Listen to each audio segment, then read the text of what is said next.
Bonjour et bienvenue, voici notre tour d'horizon économique, géopolitique, énergétique et boursier. Nous sommes le lundi 29 juin et pour comprendre comment tourne une planète finance qui croit de nouveau à la concorde universelle, c'est sur l'inforruptible et nulle part ailleurs.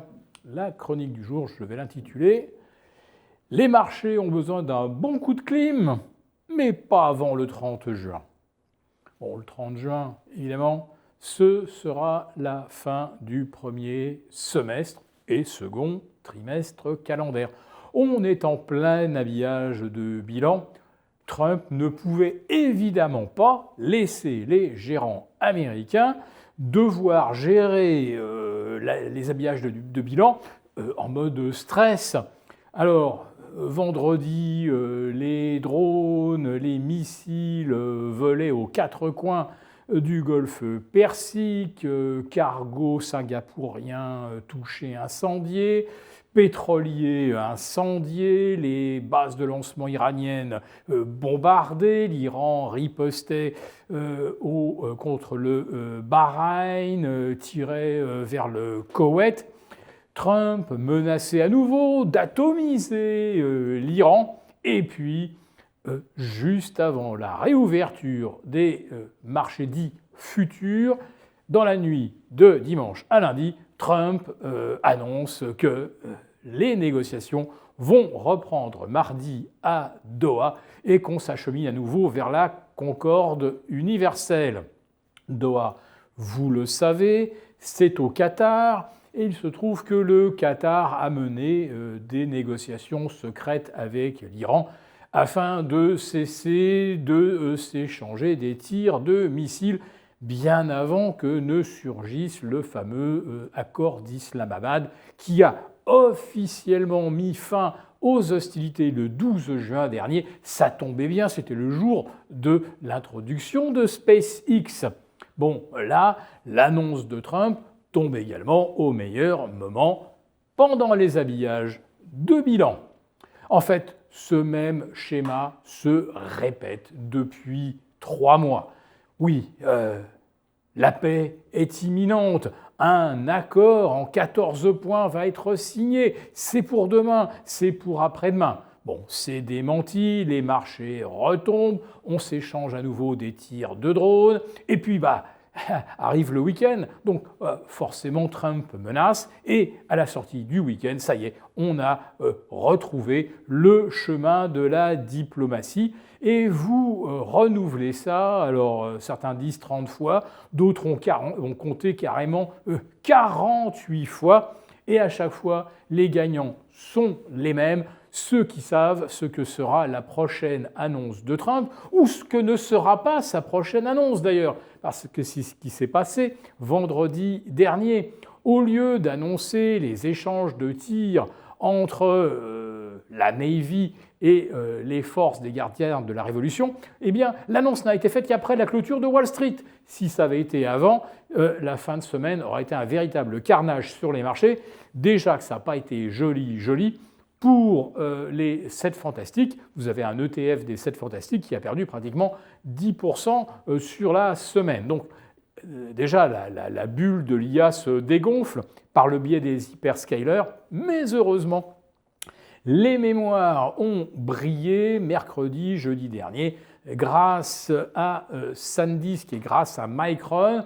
Le repli des poids lourds a été compensé, plus petite amorce de rotation sectorielle en faveur d'entreprises qui offrent des rendements plus récurrents.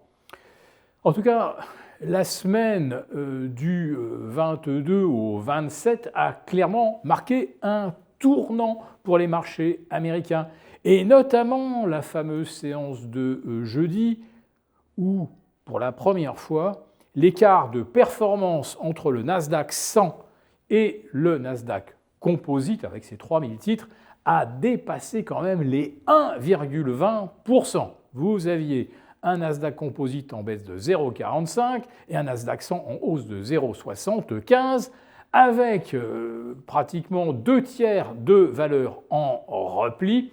Donc le plus négatif des ratios Advanced Decline qu'on puisse imaginer. C'était la même chose sur le S&P 500, mais les marchés ont été maintenus à flot, non pas grâce à une dizaine de locomotives des semi-conducteurs, il n'en restait que 2, mais on a fait tellement fort avec des écarts de plus 20 à plus 22% qu'on ne s'est rendu compte de rien. Bon, manifestement, quand vous regardez les flux, et notamment ceux qui ont déserté les 7 fantastiques, puis des valeurs comme Nvidia, Palantir et quelques autres, vous vous apercevez que les initiés ont déjà pris la tangente. Mais heureusement, il reste la gestion indicielle passive, celle qui, à compter de ce lundi, va se mettre à acheter du SpaceX. Et oui, ça y est, après le Russell 2000, SpaceX fait son entrée au sein du Nasdaq 100, ça va générer évidemment des achats techniques passifs. Alors, pas au plus haut, heureusement. On est loin des 225 du début de la semaine dernière, mais on est encore au-delà de 160. Et à 160, on paye quand même le titre plus de 50 fois son chiffre d'affaires estimé pour 2027, et on n'a aucune idée du montant des pertes qui seront annoncées. Bref, on continue de transférer le risque des initiés vers des futurs retraités qui n'ont absolument pas la main, et avec, je le répète, des indicateurs de sortie de flux, et qui expliquent peut-être en grande partie cette hausse du dollar qu'on ne comprend pas bien, puisque le dollar est un refuge quand les choses sont chaotiques dans le Golfe, alors que là, on va vers la paix. Eh bien non, le dollar est privilégié. Pourquoi ? Probablement parce que justement, quand on sort des actifs à risque, eh bien on revient temporairement sur la liquidité, le fameux cash is king. Alors, pour Warren Buffett, évidemment, 400 milliards de liquidités disponibles, il n'y a plus qu'à attendre qu'une opportunité se présente. Mais ça ne va pas se présenter avec seulement 5 ou 6% de baisse sur le Nasdaq par rapport à ses sommets. On parle plutôt de moins 30 ou de moins 40%. Si jamais on observait une correction de cette ampleur, clairement, on aurait une fuite face aux actifs, au profil et au business model virtuel, au profit des actifs tangibles. La rotation sectorielle a à peine commencé. Et à mon avis, elle commencera probablement en faveur du pétrole. Parce que vous pouvez ramener tous les tankers que vous voulez du Golfe Persique, pas un baril de plus ne sera raffiné aux États-Unis. Tout simplement, pourquoi ? Les raffineries américaines sont déjà au taquet, à 95% de leur capacité de production et de transformation en carburant. Or, le problème, c'est que le détroit d'Ormuz, on le voit bien, il est ouvert un jour, fermé le lendemain. Donc on est très très loin de retrouver une circulation normale.